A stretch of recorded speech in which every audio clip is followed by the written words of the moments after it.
Hey, welcome to EPN. My name is Victor Lucas, and we bring you the latest in everything cool every single day. We've got a rundown to get to, and this one is dedicated to our pal Jamie Andrews, who is celebrating a birthday next Monday. Let's get started with your rundown. Yep, it looks like Avengers Endgame is going to be one of the biggest movies ever. Tickets for the film went on sale this morning, but shortly after Marvel made the announcement, many users on social media began reporting crashes and slowdowns on ticket websites. At the time we're filming this, AMC's website is working but loads very slowly, while here in Canada, the Cineplex page for the film hasn't loaded at all. This means that the sites are clogged with traffic from people rushing to buy their tickets early, which has happened in the past with other big films like Star Wars: The Force Awakens and the last Avengers movie, Infinity War. This can only mean that Endgame will be as big a hit, possibly bigger, with some analysts predicting that it may earn as much as $850 million in its opening weekend alone. Whether or not it becomes the biggest movie of all time is obviously yet to be determined, but it's safe to say that it will at least be one of the biggest. It hits theaters in 3 weeks. You trust me? I do. I think that's all we're going to talk about with Avengers Endgame. How's that for you? Is that okay? We're just going to talk about how big it's going to be. We're not going to talk about any of the details. Everybody on Earth wants to see this movie. Even if you've never seen another MCU movie, you're just like, well, I want to know what happens with Thanos. Everybody wants to know what's going to happen. Back to me. But I'm not analyzing the movie. I just want to see the movie. I think you get me on this, right? You picking up what I'm putting down? Whatever it takes.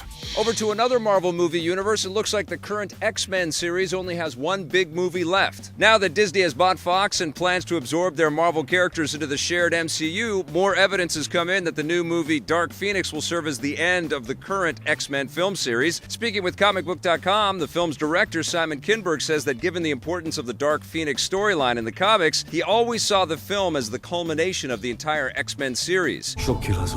He points out that they actually started making the movie well before they knew about Disney's acquisition of Fox, so they never intended for it to serve as a conclusion, but now that the deal is done, the film does create a nice ending with the possibility for a new beginning. Hopefully it satisfies longtime fans of the series, because either way, Dark Phoenix will almost certainly be the last big X-Men movie in the current continuity. Fox didn't greenlight any new movies before Disney's acquisition, so now any new X-Men project will need to be approved by Disney's executives, and they've already voiced their intentions to cease the current series and hand the characters off to Marvel Studios. That means the next X-Men movie that gets off the ground will likely start fresh with new actors and exist in the same universe as the Avengers films. The only other unreleased X-Men movie from Fox is the horror film New Mutants, although that's been delayed several times and doesn't have a release date, so there's no telling what Disney will do with it.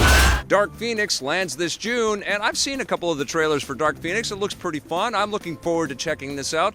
I gotta say, I'm a pretty big fan of the long-running X-Men film series. There's been some ups and downs for sure, but there's been a lot of quality films, First Class, Days of Future Past, X-Men 1, X-Men 2. I've enjoyed a lot of these movies over the years. Maybe not perfect, and I think the MCU probably could do some really fun things with a lot of these characters, and certainly a lot of the characters have aged out of the roles or are leaving them behind, like Hugh Jackman. Maybe something fresh with these awesome characters isn't a bad thing, but I think, saying goodbye to this series is a little bittersweet because they've been pretty solid films. Over in the DC universe, the Gotham TV series is finally getting a real version of the Clown Prince of Crime. To celebrate April Fool's Day, Fox released a new teaser and promo image for the final 2 episodes of Gotham, giving audiences their first look at the show's interpretation of the Joker. Until now, the show has been teasing us with actor Cameron Monaghan playing several characters that are sort of like the Joker, but these new promos show that he'll finally be turning into a traditional version of the evildoer. We already knew that Bruce Wayne actor David Mazouz will be donning the full bat suit for the final 2 episodes, so seeing him go up against Gotham's most famous criminal seems like a fitting way to bring the prequel story to an end. It remains to be seen how this Joker will stack up against the others and the upcoming Joker movie starring Joaquin Phoenix. That film, incidentally, got its first poster this morning and will hit theaters this October. The final 2 episodes of Gotham hit the airwaves on April 18th and 25th. Looking ahead, Gotham producers Bruno Heller and Danny Cannon are working on another another Bat prequel series called Pennyworth, focusing on the early years of Batman's loyal butler, Alfred Pennyworth. That premieres this summer. I kind of wish that Gotham had done something different with the structure of the show. I always thought that the best way to make a Gotham TV series is to make every season jump ahead 5 years, so that we get into different actors, make it almost a little bit of an anthology show from season to season. But I think that would have been really fun, and it would have allowed the producers and the creators to dive into some really fantastic Batman lore.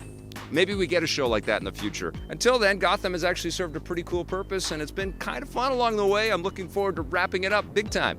And Netflix is moving forward with their own dark superhero franchise. The streaming giant has officially renewed the comic book series, The Umbrella Academy, for a second season. They've also confirmed that the lead cast will be back, along with Steve Blackman as showrunner and the rest of the show's head creative team. I'll put on a pot of coffee. Season 2 seemed like a no-brainer. The first season was a massive hit, becoming the most-watched streaming show in the world when it was released back in February, but Netflix hasn't given it an official renewal until now. They haven't said when the new episodes will be released, although filming is expected to begin this summer, so we'll likely be watching Season 2 in about a year. We had the best job. I loved The Umbrella Academy. It was a nice surprise. There was a great sense of humor, and yes, it got very dark and violent and gritty, disturbing, but it was really well made, and you could tell that the creators and the actors, everybody involved, had a lot of fun, and they trusted each other, and they made something special. It was cool, man. Very much looking forward to The Umbrella Academy Season 2, and it's going to be interesting to see if it lives up to the success of the first season.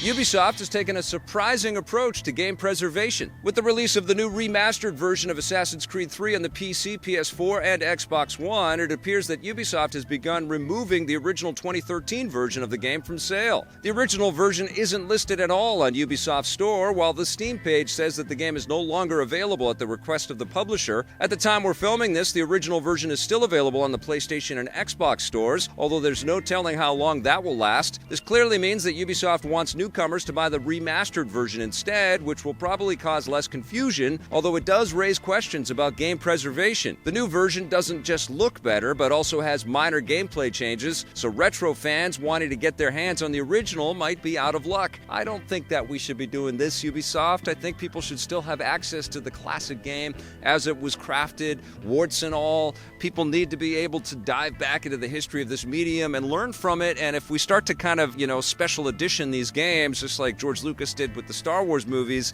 it leaves a bad taste in people's mouths. It's okay if things weren't perfect when they came out. It's okay if technologies weren't quite ready for the ideas of the developers. Put those games on sale and make them available. Let people have them, and then say, look, if you want a better version of this, or maybe tie the sales of them together. If people want the whole complete thing, and for $5 more you can get the original version, you could do a compare and contrast.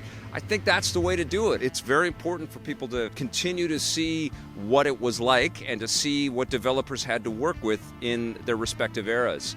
I'm happy that Assassin's Creed 3 has been remastered. I think there's been lots of great improvements to the thing. I'm just dabbling with it right now, and I'll have more thoughts on it, but I think it's the wrong move for any game company, not just Ubisoft, to just sort of scrub their past like that. It looks like audiences will finally be able to ride their motorcycles through Neo-Tokyo again. After years and years in development hell, Hollywood's live-action adaptation of the Japanese anime movie Akira might finally be moving forward. Deadline reports that the film has just scored more than $18 million in tax incentives from the state of California, and distributor Warner Brothers wouldn't have sought the tax incentives in the first place if the film wasn't happening for real this time. The studio has even released a statement saying that they're thrilled with the opportunity to shoot Akira in California, although they haven't announced a start date. The Akira movie has been in the works for more than a decade, bouncing back and forth between different studios and directors. This latest incarnation is being produced by Warner Brothers in partnership with Leonardo DiCaprio's Appian Way Productions, although there's no word if Leo will appear in front of the camera. Hollywood doesn't exactly have a good track record when it comes to live-action adaptations of anime or manga properties, but the recent success of Alita Battle Angel and the growing importance of Asian markets like China might have doubled their resolve. You know what? I'm excited about this. I know I'm a little skeptical. Akira got very weird and twisted in the anime, and I don't know how they're going to possibly make all of that make sense in live action, but there's so much cool imagery and so much amazing cinematic technology that could be interpreted in live action in some pretty surreal ways. But again, I remain a little bit skeptical. We've seen way more misses than hits with this kind of adaptation. Hopefully, what DiCaprio and his producing partners and everybody involved with this does is maybe they reach out to James Cameron and Robert Rodriguez and they get some tips, because they did a damn fine job with Alita Battle Angel. You know, maybe we're turning the corner. Maybe we're going to start to get some great live action adaptations of anime. But I'll believe it when I see it, but I definitely will be seeing it. All right, that wraps us up for the rundown today. Thank you so much for watching. Tomorrow, we are back in the studio for a brand new EP Live for you, and that is at the VFS Cafe at 390 West Hastings. Yes, you can come on down and watch the show live, or you can watch it live right here on the stream.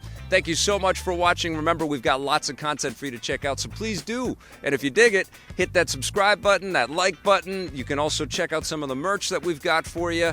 Thanks for watching, everybody. Play forever.